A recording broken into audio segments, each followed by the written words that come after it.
Viaje al centro de la Tierra, parte 3, capítulo 5. Solo tuve el tiempo justo para volver a poner sobre la mesa aquel desgraciado documento. El profesor Lidenbrock parecía profundamente absorto. Su pensamiento dominante no le dejaba un momento de reposo. Evidentemente, durante su paseo, había escrutado y analizado el asunto, había puesto en práctica todos los recursos de su imaginación y volvía para aplicar alguna combinación nueva. En efecto, se sentó en su sillón y, pluma en mano, comenzó a establecer fórmulas que parecían a un cálculo algebraico. Yo seguía con la mirada a su mano temblorosa, no perdía uno solo de sus movimientos. ¿Qué resultado inesperado iba a producirse inopinadamente? Yo temblaba sin razón, porque hallada ya la auténtica combinación, la única, cualquier otra búsqueda resultaba inevitablemente vana. Durante 3 largas horas mi tío trabajó sin hablar, sin levantar la cabeza, borrando, volviendo a escribir, tachando, comenzando de nuevo una y mil veces. Yo sabía de sobra que si conseguía disponer aquellas letras en todas las posiciones relativas que podía ocupar, encontraría hecha la frase. Pero también sabía que con solo 20 letras se puede formar 2.432.432.902.876.640.000 combinaciones, y había 132 letras en la frase. Y estas 132 letras daban un número de frases diferentes compuestos de 133 cifras por lo menos, número casi imposible de enumerar y que escapa a cualquier estimación. Estaba tranquilo respecto a ese medio heroico de resolver el problema. Sin embargo, el tiempo transcurría. Llegó la noche. Los ruidos de la calle se apagaron. Mi tío, siempre inclinado sobre su tarea, no vio nada. Ni siquiera Marta, que entreabrió la puerta. No oyó nada. Ni siquiera la voz de aquella digna sirvienta que decía: ¿El señor cenará esta noche? También Marta hubo de irse sin respuesta. En cuanto a mí, tras haber resistido durante algún tiempo, me vi dominado por un sueño invencible, y me dormí en una esquina del canape, mientras mi tío Lidenbrock seguía calculando y borrando. Cuando al día siguiente me desperté, el infatigable trabajador seguía aún con su tarea, sus ojos rojos, su tez pálida, sus cabellos revueltos bajo su mano febril, sus mejillas purpúreas indicaban de sobra su terrible lucha con lo imposible. Y en qué fatigas del espíritu, en qué concentración del cerebro debieron pasar las horas para él. Realmente me dio lástima. Pese a los reproches que me creía en el derecho de hacerle, cierta emoción se apoderó de mí. El pobre hombre estaba tan poseído por su idea que olvidaba incluso encolerizarse. Todas sus fuerzas se concentraban en un solo punto, y como no escapaban por su salida natural, podía temerse que la tensión le hiciera estallar de un momento a otro. Yo podía con un gesto aflojar aquel torno de hierro que le apretaba el cráneo, con una sola palabra. No hice nada. Sin embargo, yo tenía buen corazón. ¿Por qué permanecía mudo en semejante circunstancia? El interés mismo de mi tío. No, no, me repetía. No, no, no hablaré. Querría ir, le conozco. Nada podría detenerle. Es una imaginación volcánica, y por hacer lo que otros geólogos no han hecho, arriesgaría su vida. Me callaré. Guardaré este secreto del que me ha hecho dueño el azar. Descubrirlo sería matar al profesor Lidenbrock. Que lo adivine si puede. No quiero reprocharme un día haberle conducido a su perdición. Una vez que decidí esto, me crucé los brazos y esperé, pero no había contado con un incidente que se produjo algunas horas más tarde. Cuando Marta quiso salir de la casa para dirigirse al mercado, encontró la puerta cerrada. La gruesa llave no estaba en la cerradura. ¿Quién la había quitado? Evidentemente mi tío, cuando regresó la víspera después de su precipitada excursión. ¿Era adrede? ¿Era por descuido? ¿Quería someternos a los rigores del hambre? Esto me habría parecido demasiado fuerte. ¿Cómo? Marta y yo íbamos a ser víctimas de una situación que no nos afectaba lo más mínimo. Sin duda, y recordé un precedente cuya naturaleza era como para asustarnos. En efecto, hacía algunos años, en una época en que mi tío trabajaba en una gran clasificación mineralógica, permaneció 48 horas sin comer, y toda la casa hubo de conformarse a esta dieta científica. Por lo que a mí se refiere, Con ello conseguí unos calambres de estómago muy poco divertidos para un muchacho de naturaleza bastante voraz. Pronto tuve la impresión de que no habría almuerzo, como tampoco había habido cena la víspera. Sin embargo, resolví ser heroico y no ceder ante las exigencias del hambre. Marta se lo había tomado muy en serio y estaba desolada la pobre mujer. En cuanto a mí, la imposibilidad de abandonar la casa me preocupaba más, y con razón. Creo que se me entiende. Mi tío seguía trabajando, su imaginación se perdía en el mundo de las combinaciones, vivía lejos de la tierra y verdaderamente al margen de las necesidades terrestres. Hacia mediodía, el hambre me aguijoneaba con fuerza. En su inocencia, Marta había agotado las vísperas las provisiones de la despensa. No quedaba nada en la casa. Sin embargo, aguanté. Hacía de ello una cuestión de honor. Sonaron las 2. Aquello resultaba ridículo, intolerable, incluso. Yo abría unos ojos desmesurados. Empezaba a decirme que exageraba la importancia del documento, que mi tío no lo creería, que vería en él un simple engaño, que, en el peor de los casos, le retendríamos a su pesar, si quería intentar la aventura, que en última instancia podía descubrir por sí mismo la clave del cifrado, y que entonces la abstinencia habría sido inútil. Estas razones, que la víspera habría rechazado con indignación, me parecieron excelentes. Incluso encontré completamente absurdo haber esperado tanto tiempo y decidí contarle todo. Buscaba una forma no demasiado brusca de entrar en materia, cuando el profesor se levantó, se puso su sombrero y se preparó para salir. ¿Cómo? ¿Abandonar la casa y dejarnos encerrados? ¡Nunca! Tío, dije. No pareció oírme. Tío Lidenbrook, repetí yo, elevando la voz. Sí, dijo como un hombre al que despiertan de pronto. ¿Y esa llave? ¿Qué llave? ¿La llave de la puerta? No, exclamé yo. La clave del documento. El profesor me miró por encima de sus lentes. Observó sin duda algo insólito en mi rostro, porque me agarró vivamente del brazo y sin poder hablar me interrogó con la mirada. Sin embargo, jamás pregunta alguna fue formulada de forma más nítida. Yo moví la cabeza de arriba abajo. Él sacudió la suya con una especie de piedad, como si tuviera que vérselas con un loco. Yo hice un gesto más afirmativo. Sus ojos brillaron con un vivo destello. Su mano se volvió amenazadora. Esa conversación muda en tales circunstancias hubiera interesado al espectador más indiferente.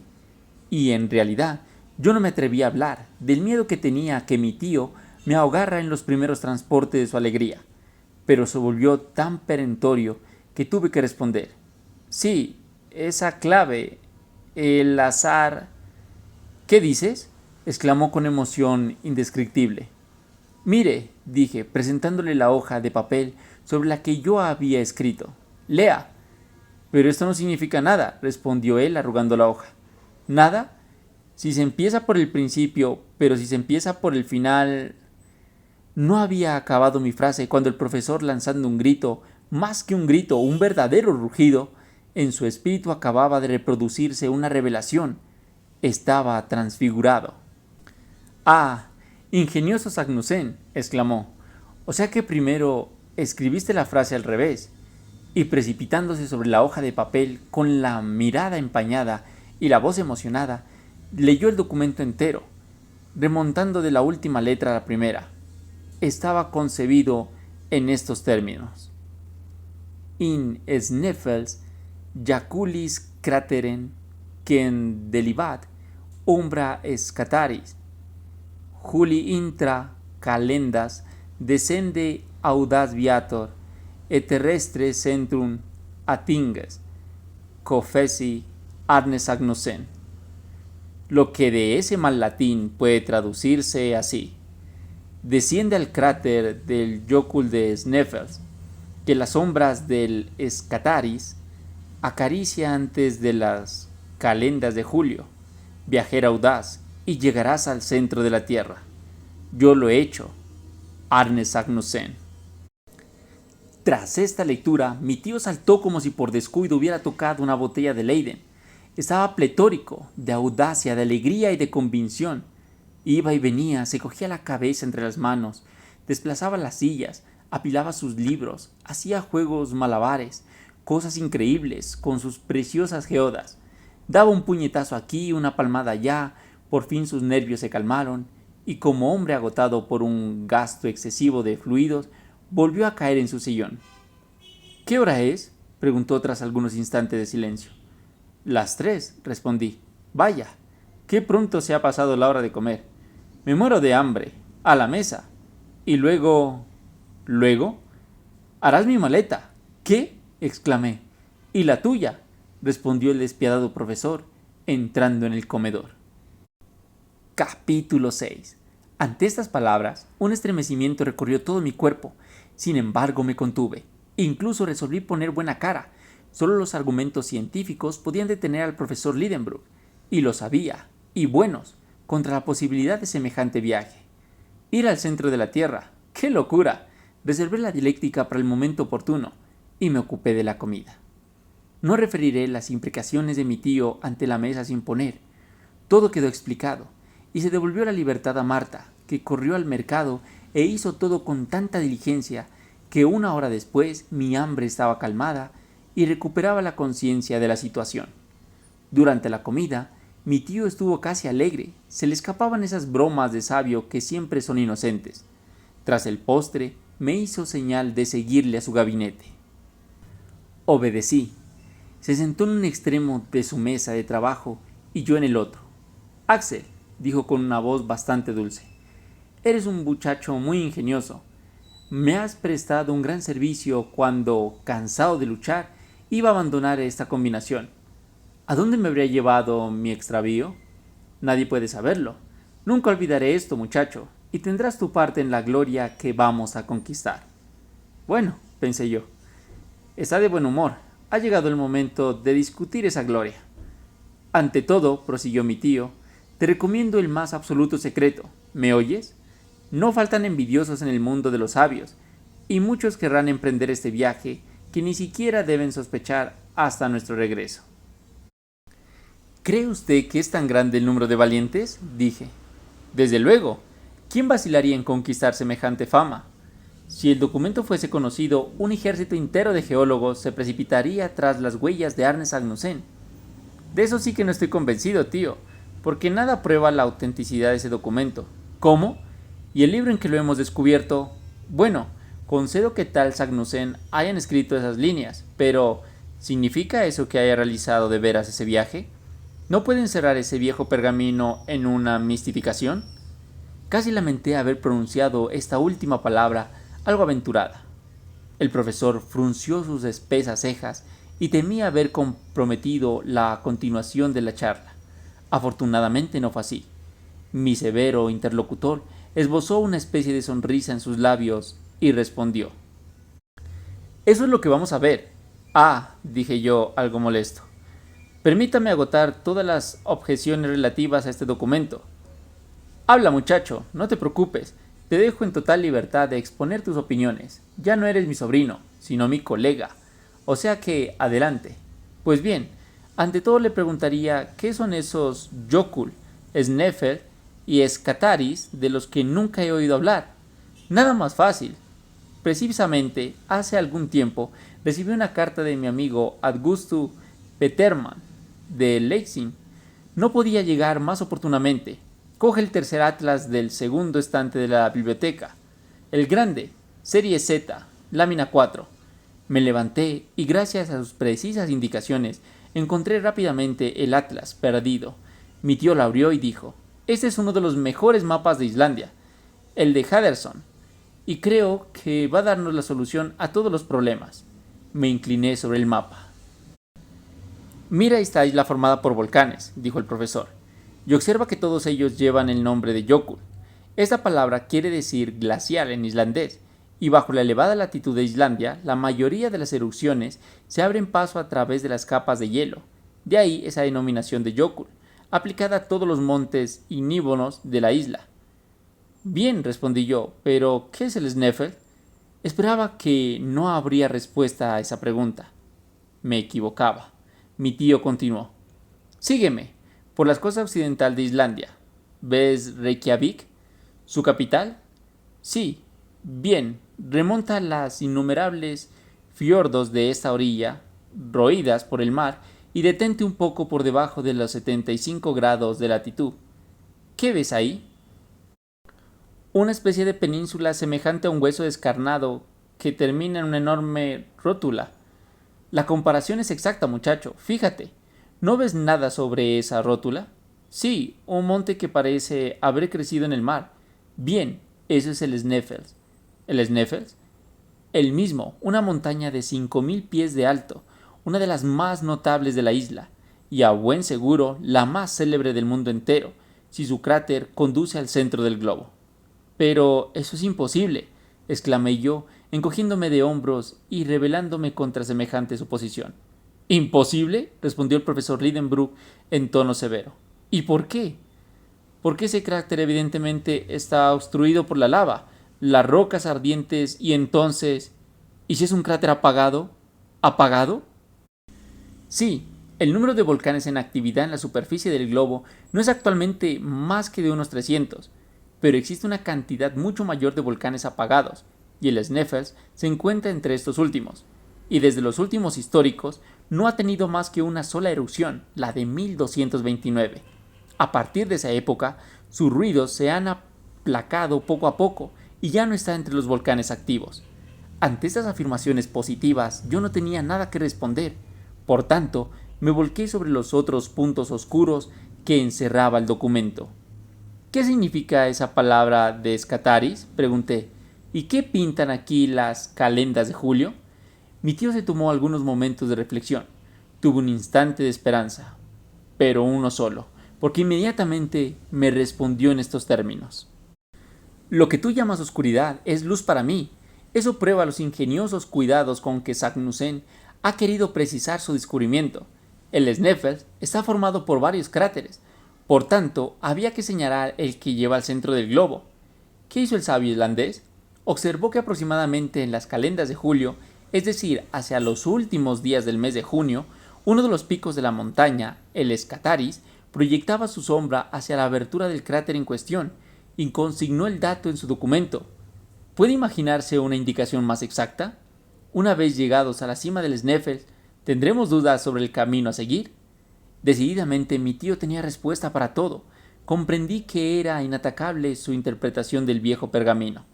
Cesé pues de insistir en ese tema, y como ante todo había convencerle, pasé a las objeciones científicas que en mi opinión tenían mayor gravedad. Está bien, dije, me veo obligado a admitirlo. La frase de Sagnussen es clara y no puede dejar ninguna duda en la mente. Concedo incluso que el documento parece ser de una total autenticidad. Ese sabio fue al fondo del Sneffels, vio la sombra del Escataris acariciar las bordes del cráter antes de las calendas de julio.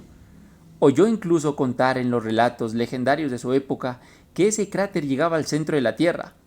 Pero en cuanto a que él mismo llegara a hacer el viaje y volviera, si es que se puso en camino, no, y 100 veces no. ¿Por qué razón?, dijo mi tío en un tono singularmente burlón. Porque todas las teorías de la ciencia demuestran que semejante empresa es impracticable. ¿Todas las teorías dicen eso?, respondió el profesor, adoptando un aire bonachón. Ah, condenadas teorías. ¿Cuánta lata van a darnos esas pobres teorías? Vi que se burlaba de mí, mas pese a ello continué.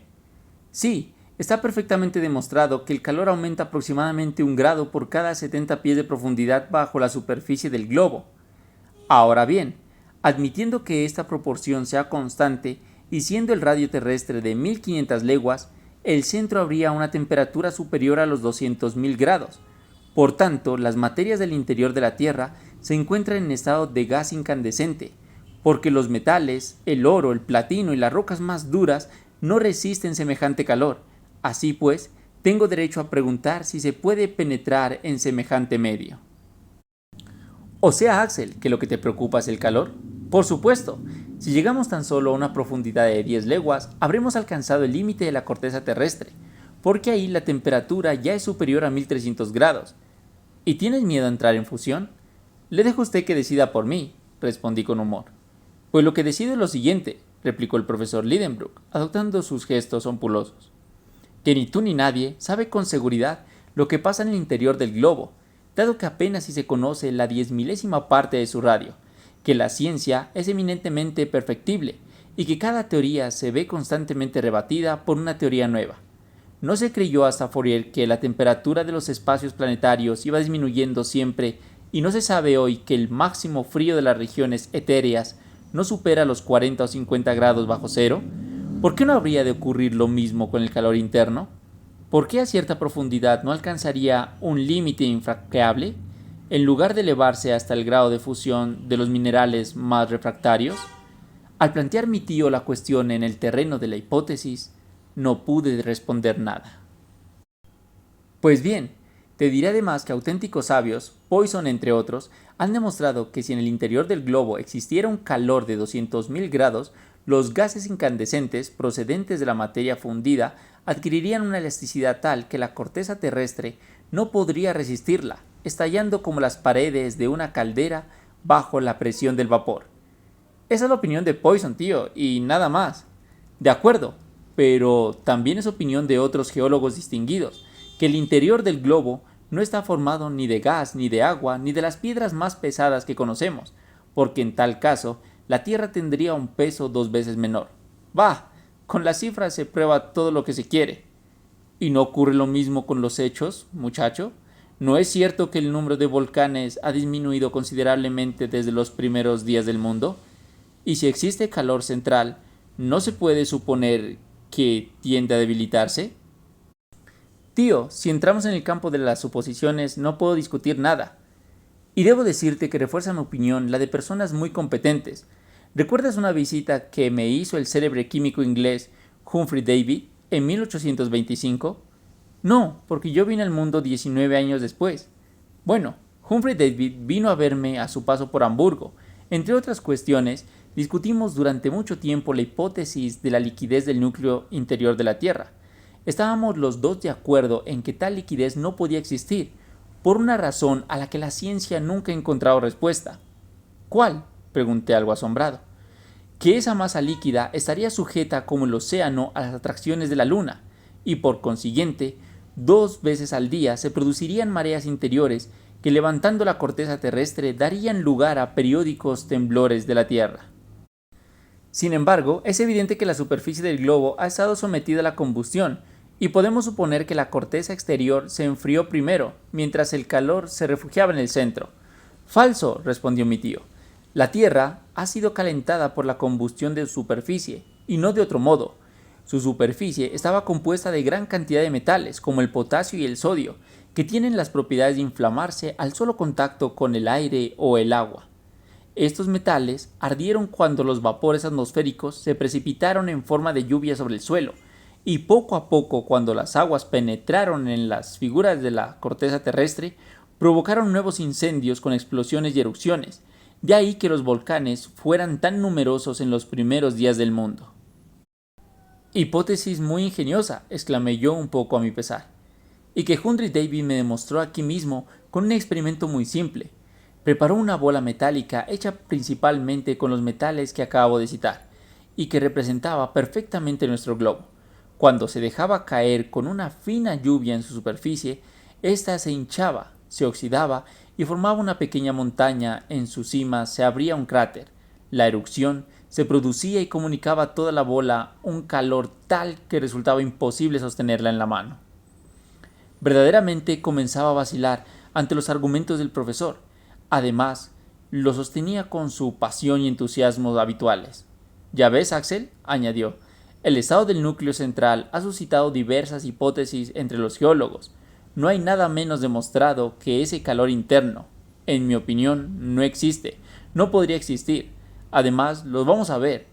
Y lo mismo que Arne Sagnussen, sabremos a qué atenernos sobre esta gran cuestión». «Pues bien, sí», respondí yo, sintiendo que me ganaba su entusiasmo.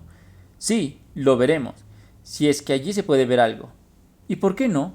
¿No podemos contar con fenómenos eléctricos para alumbrarnos? E incluso con la atmósfera, que al acercarse al centro de la Tierra puede volverse luminosa debido a la presión». «Sí», contesté, «sí, después de todo es posible». «Es seguro», respondió triunfantemente mi tío. «Pero debes guardar silencio, ¿me oyes? Silencio sobre todo esto, y que no se le ocurra a nadie la idea de descubrir antes que nosotros el centro de la Tierra. Buenos amigos, ya así llegamos al final de la parte 3 de esta gran aventura de viaje al centro de la Tierra. En pocos días subiré una nueva parte para que todos estén súper pendientes. Y recuerden que si el video les ha gustado, denle like, suscríbanse y compartan este video con todos sus amigos. Y nos vemos en otra ocasión para que sigamos hablando de todo un poco.